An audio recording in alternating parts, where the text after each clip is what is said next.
Well, the good news is, as David mentioned, my talk is a preview, so it's probably going to be the shortest one of the day because I'm talking about something that isn't finished yet.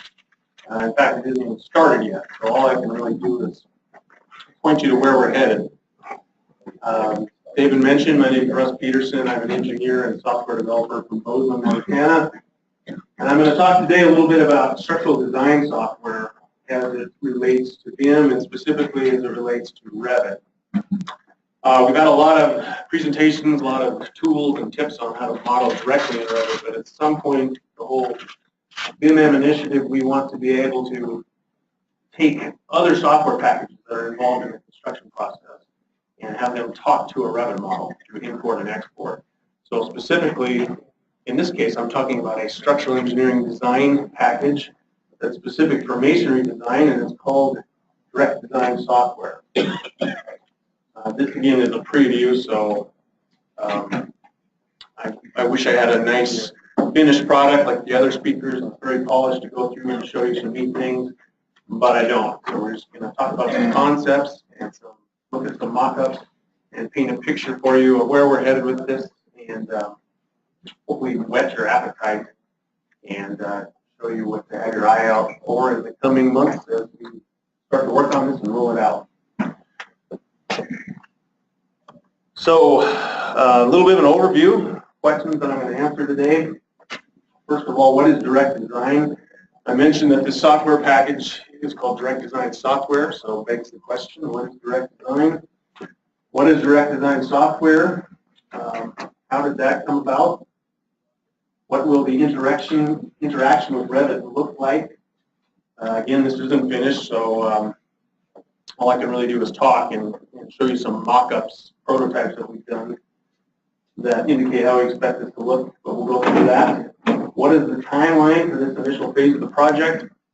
Give you an idea of when you can actually expect to see some results you can download and play with, get interested in it. And lastly, what does the future hold for this project?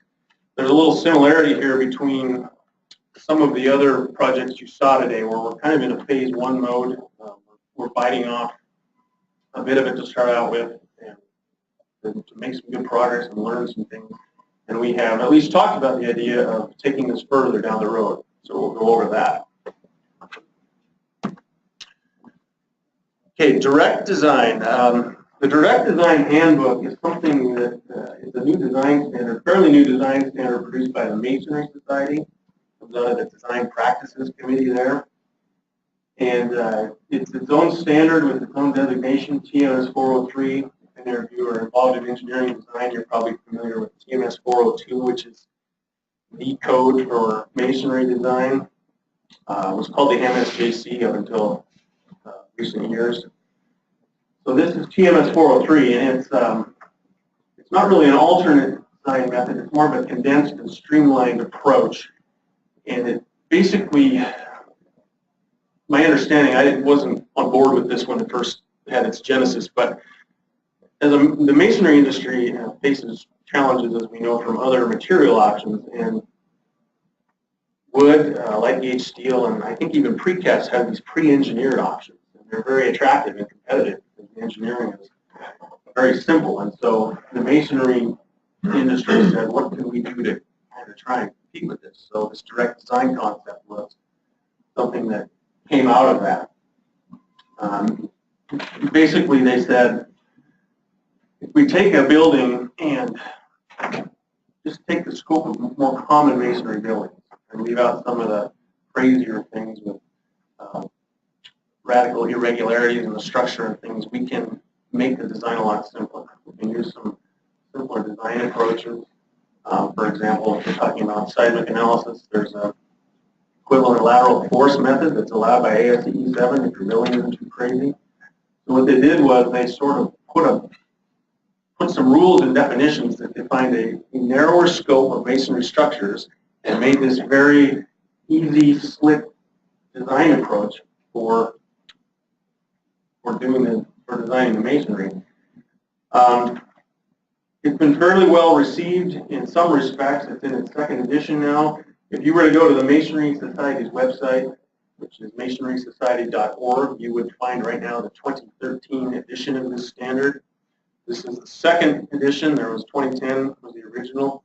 And the feedback's been very good in a way. They like how it works, except for this limited scope of buildings that it can handle is just too limited. And so a couple of years ago, the committee sat down and said, we need to address this. We're going to work on a third edition of this handbook, and we're going to broaden it so that we are not stuck with just single-story structures, one size of block, one size of bar. They had some restrictions in there that were pretty cumbersome. So right now, in fact, as we speak, we are balloting what we hope will be a final version of a new version of this handbook that will allow it to be more generally applicable. And I go into all this for a couple of reasons. Number one, I think it's just useful context to know what direct design software is all about, but also later on when we get into previewing the interaction with the Revit, it helps to understand why we can't just take the entire Revit model in, because there are limitations to what this direct design method can handle, and so we're going to have to potentially leave out parts of the model that don't play ball with direct design rules, so to speak. So that is the standard that they've come up with to make designing masonry easier. And then they took that a step further and said, in order to really make it easier, what we'd like to do is have a companion software package, a tool that will automate this and make it faster. And so about 5 years ago, 6 years ago, NCMA, the National Concrete Masonry Association, reached out to me, and we started collaborating on this software project. It's just essentially implements in software the direct design method. Currently on version 2.0, in fact, if you go to this website address you see here, directdesignsoftware.com, you can download this. There's a demo version that will run for free for 30 days, so you can check it out if you have any interest. And then concurrent with this new edition of the book, the standard that we're working on, we've also in parallel been developing an upgrade to the software. So that when it's finished, you will be able to, again, take the scope of buildings that this can handle and enlarge it quite a bit. That is in development right now. It's going to be version 3. We expect it to be done this summer. And that's one of the reasons why this Revit add-on that we're here to talk about today is not started yet, because it's going to build on top of this version 3 direct design software. The Revit-enabled version, we're probably going to call version 3.5 or 4.0 or something. I'm not sure yet, but this is where the software is currently. And I'm going to talk a little bit about how it works now without any Revit capability, just to help understand the context of the benefits that would come in once we start to add Revit Import and Export. So this is the modeling environment. You can create the geometry of a building in here. It's pretty simple and rudimentary compared to most other tools you've ever seen. We're just creating a building layout, get all the walls in place, get the openings in the walls, and then we have some other properties that we specify. You can see there's input fields on the left, weights in there, add a little information about the year, and then there's design criteria like snow, weight of snow, design width, speed, etc. that you're going to need for ASC 7 calculations. And so this works fine as it is. If you're just going to run direct design software, and that's all you want to do, then you're fine today. But if you have a Revit model sitting out there, as you increasingly do these days, it would be a lot nicer to just bring that model that's already done right into the software package.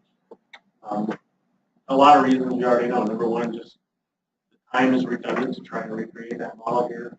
Number two, even aside from the time, once you're finished, now you have 2 models, and trying to keep them perfectly aligned is tricky. You're just asking for errors, and of course, on top of that, for a while you have changes coming in, and every time you change one model, you got to change the other one as you iterate through and redo your design. So there are a lot of reasons why here on modeling side, we would like to bring in as much of this information as we can from Revit rather than using the built-in environment.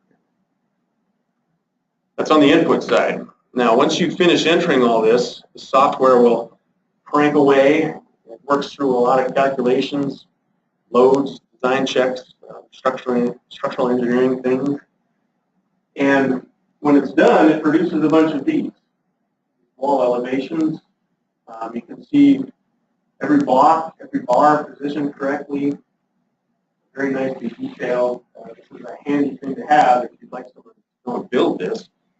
And what we'd like to do, and maybe the biggest part of this initiative, is to get this pushed into your Revit model. So you now have all this information downstream for use with clash detection and other things as you move further along in the process. And we've looked at it and thought about it. The challenge here, as I'm sure everyone here knows by now, is Revit just doesn't have very good native support for modeling masonry. And as much as we've seen some very encouraging things going on, projects, many of which were spoken about here today, we're going to take a conservative approach here with this first phase one part of this initiative and just bring all of this into Revit in the form of schedules. This is something that's a little more tried and true. Revit has good support for schedules. It's a very generic way to bring in information in general. So the information that comes out of the design, rebar positioning, joints, that sort of thing, we're just going to bring it in this way. You're seeing an example here of a wall opening reinforcement schedule. Anytime you have an opening in a masonry wall, you're going to have special rebar for that. You need bars in the jambs, you need bar over the top for the lintel, might need bars in the panels of masonry above and below, depending on the geometry of things. So we know we need these bars. It's just a question of what size and how many for each opening. And that's what we're intending to bring along with these schedules. Hopefully down the road we can do something a little more involved. Sure. Does this work for cavity or linear walls as well as just structural wall? Question whether it works for veneer just as well as structural CMU. It's it doesn't. The only thing it does with veneer is it takes it in as added weight, so it's not doing any kind of design on it, but it has to account for the weight. Okay, so having given that little bit of background, I've got a series of slides here now that are a step-by-step vision of what we're foreseeing the workflow or the use case of this being as we work through it. Now this again is an upfront visualization. There are going to be things that as we get into it, we find things are missing or need to change. It always works that way. Even as I look at it now, after having created these slides, I can think of some things that are going to be a little different. But since we don't have a finished product to show, we're just going to go through these mock-ups, and hopefully this will paint as good a picture as we can right for now.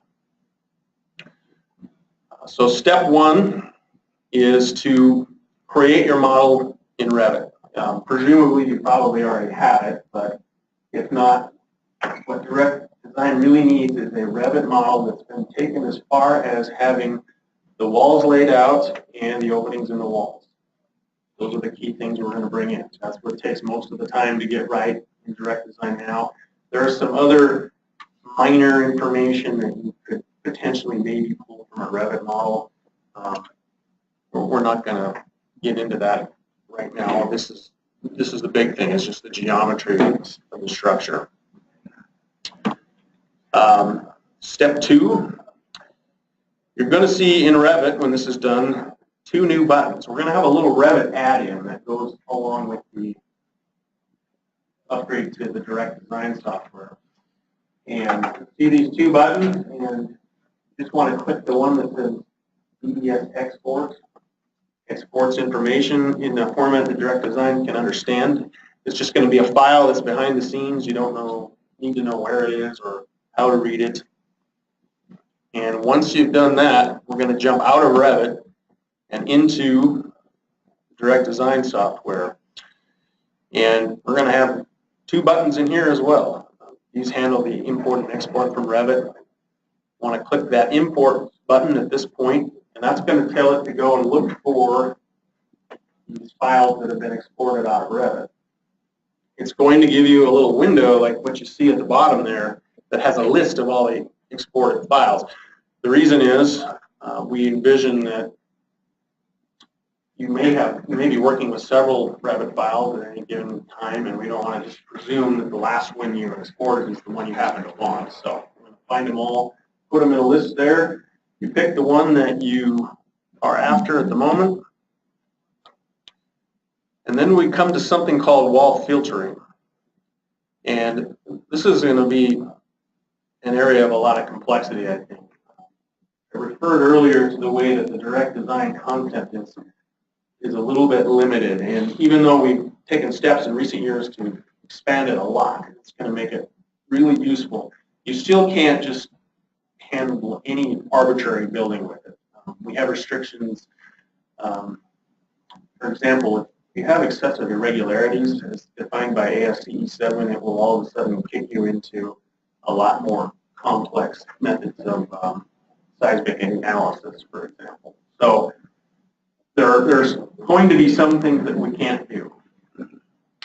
And we don't want to just bring in a Revit model into direct design and have it be missing half the walls or something and have the user confused. So that's the reason for this bit of user interface. What we're going to do is show you a plan that has the walls in it and somehow indicates the ones that are being removed. And probably just show them in red like what you see here. And if you're wondering what kinds of walls can't be in there, for example, if you have a curved wall, a diagonal wall, a wall like you see on the right there that's just sort of out on its own, it isn't a part of the perimeter of one of the major building rectangular sections, those are going to be removed automatically. And then the second part of this is, even once you have a set of legal walls, according to direct design, an engineer is not necessarily going to want every one of those walls to be part of his main structural system. So you will also be able to manually remove walls or just toggle them that they're partition walls. Why did you put the wall at first place? Why did I? The diagonal wall, if you don't need it, why did you put it in the first place? Question is why do I have that diagonal wall there in the first place? Just because I was a guy trying to make a slide that would convey things well. And sometimes when you're trying to contrive an example, you put something that's kind of silly. And I guess you're right. You probably wouldn't have that wall. But I'm just trying to illustrate where I'm coming from. So, for example, but I think we can probably think of some things that you might actually see in a building that would not pass muster here. So, number one, we're going to have some walls taken out automatically. Number two, we're going to let the engineer decide to take the walls out. And I am aware, I'm not a Revit expert, but I know that they have something in there called a structural designation for walls. So you can say this wall is used for this or that purpose. We're going to try and tie into that and have the settings here come into default correctly, hopefully. But at the end of the day, I don't want to go by that in an absolute sense. We want to let the engineer set what he wants to set right here. So once that is complete, we should have valid geometry in. And there'll be a step here where we have some other inputs in direct design that need to be set.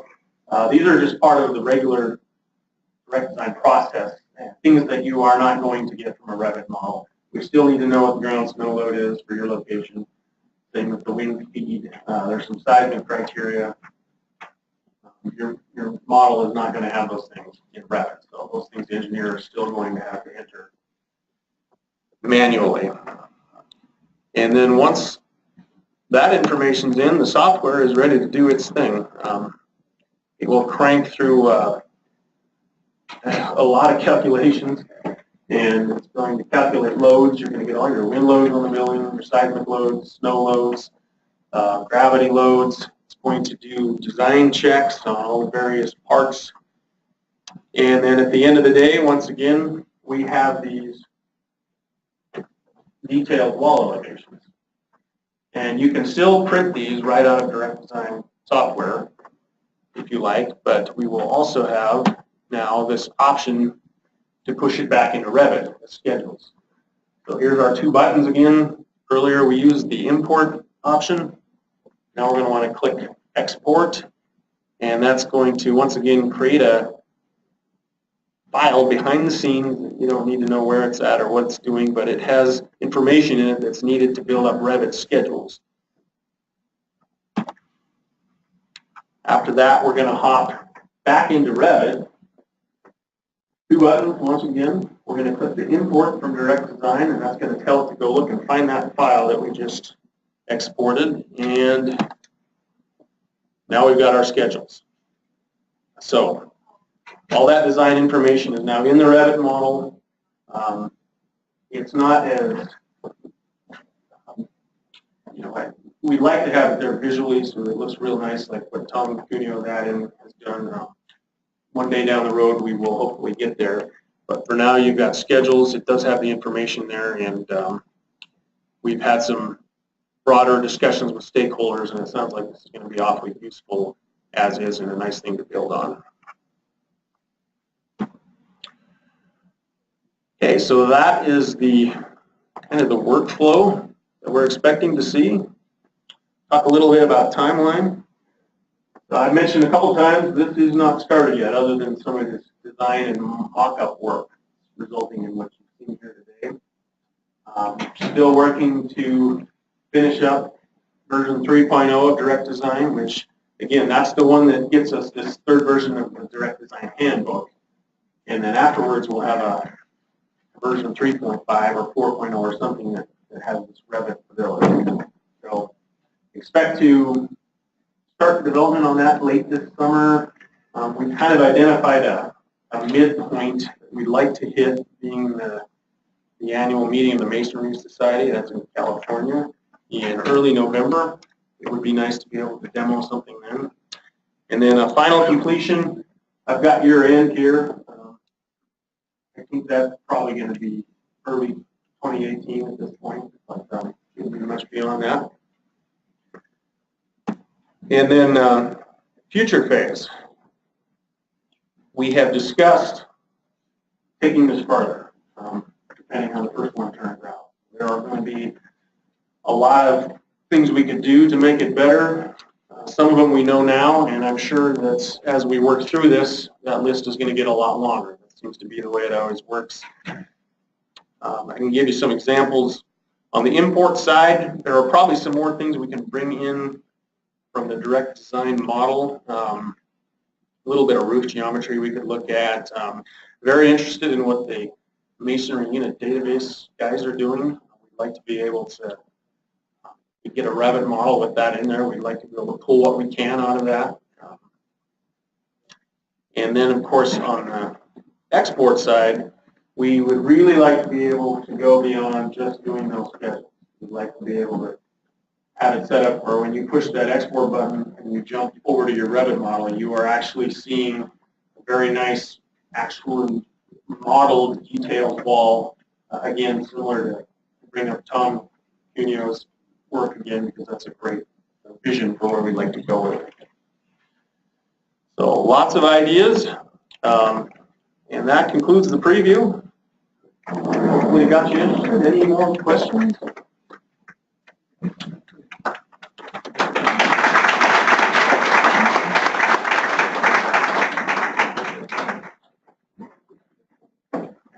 Thanks, Ross.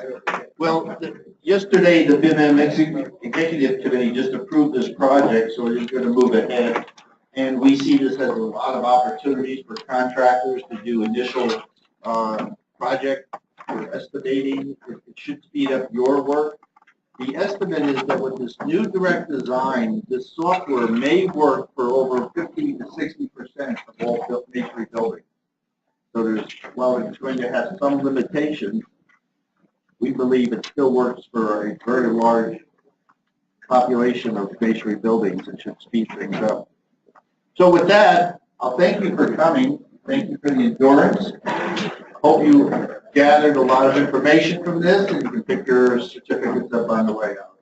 Thank you.